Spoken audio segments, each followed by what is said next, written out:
अधिक मास की कथा। अध्याय 5।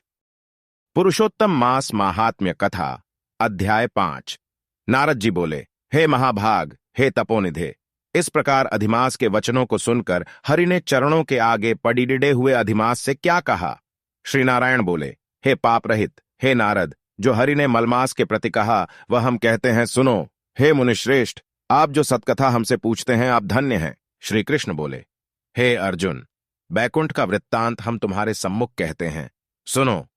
मलमास के मूर्छित हो जाने पर हरि के नेत्र से संकेत पाए हुए गरुड़ मूर्छित मलमास को पंख से हवा करने लगे। हवा लगने पर अधिमास उठकर फिर बोला, हे विभो, यह मुझको नहीं रुचता है। अधिमास बोला, हे जगत को उत्पन्न करने वाले, हे विष्णु, हे जगतपते, मेरी रक्षा करो, रक्षा करो। हे नाथ, मुझ शरण आए कि आज कैसे उपेक्षा कर रहे हैं।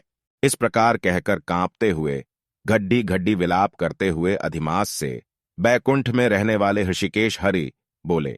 श्री विष्णु बोले, उठो उठो, तुम्हारा कल्याण हो। हे वत्स, विषाद मत करो। हे निरीश्वर, तुम्हारा दुख मुझको दूर होता नहीं झांत होता है। ऐसा कहकर प्रभु मन में सोचकर क्षण भर में उपाय निश्चय करके पुनः अधिमास से मधुसूदन बोले।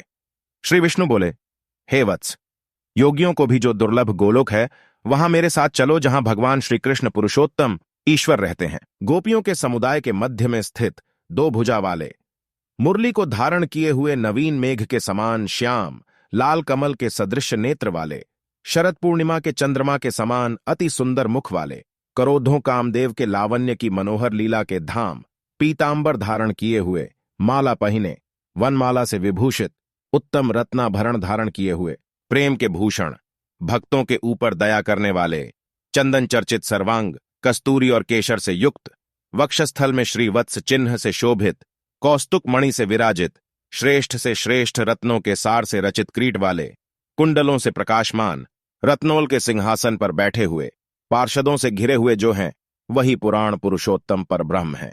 वे सर्वतंत्र स्वतंत्रु हैं, ब्रह्मांड के बीज, सबके आधार, परे से भी परे, निस्पृह निर्विकार, परिपूर्णतम प्रभु, माया से परे, सर्वशक्ति संपन्न, गुण रहित, नित्य शरीरी। ऐसे प्रभु जिस गोलोक में रहते हैं वहां हम दोनों चलते हैं, वहां श्री कृष्ण चंद्र तुम्हारा दुख दूर करेंगे। श्री नारायण बोले। ऐसा कहकर अधिमास का हाथ पकड़ी देकर हरि गोलोक को गए। हे मुने, जहां पहले के प्रलय के समय में वे अज्ञान रूप महाअंधकार को दूर करने वाले, ज्ञान रूप मार्ग को दिखाने वाले केवल ज्योति स्वरूप थे, जो ज्योति करोड़ों सूर्यों के समान प्रभा वाली, नित्य, असंख्य और विश्वप की कारण थी, तथा उन स्वेच्छामय विभु की ही वह अतिरेक की चरम सीमा को प्राप्त थी, जिस ज्योति के अंदर ही मनोहर 3 लोक विराजित हैं। हे मुने, उसके ऊपर अविनाशी ब्रह्म की तरह गोलोक विराजित है, 3 करोड़ योजन का चौतरफा जिसका विस्तार है और मंडलाकार जिसकी आकृति है, लहलहाता हुआ साक्षात मूर्तिमान तेज का स्वरूप है, जिसकी भूमि रत्नमय है, योगियों द्वारा स्वप्न में भी जो अदृश्य है परंतु जो विष्णु के भक्तों से गम्य और दृश्य है।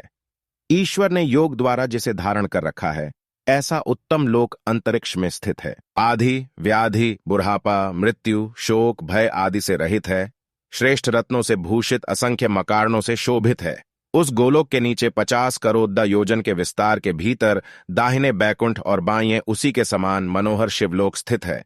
1 करोड़ योजन विस्तार के मंडल का बैकुंठ शोभित है, वहां सुंदर पीतांबरधारी वैष्णव रहते हैं। उस बैकुंठ के रहने वाले शंख, चक्र, गदा, पद्म धारण किए हुए लक्ष्मी के सहित चतुर्भुज हैं।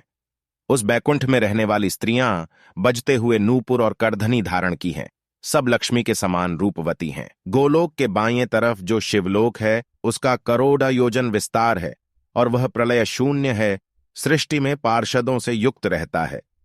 बढ़े भाग्यवान शंकर के गण जहां निवास करते हैं, शिवलोक में रहने वाले सब लोग सर्वांग भस्म धारण किए, नाग का यज्ञोपवीत पहने रहते हैं। अर्धचंद्र जिनके मस्तक में शोभित है, त्रिशूल और पट्टिशधारी, सब गंगा को धारण किए वीर हैं और सबके सब शंकर के समान जयशाली हैं। गोलोक के अंदर अति सुंदर एक ज्योति है, वह ज्योति परम आनंद को देने वाली और बराबर परमानंद का कारण है। योगी लोग बराबर योग द्वारा ज्ञान चक्षु से आनंदजनक, निराकार और पर से भी पर उसी ज्योति का ध्यान करते हैं।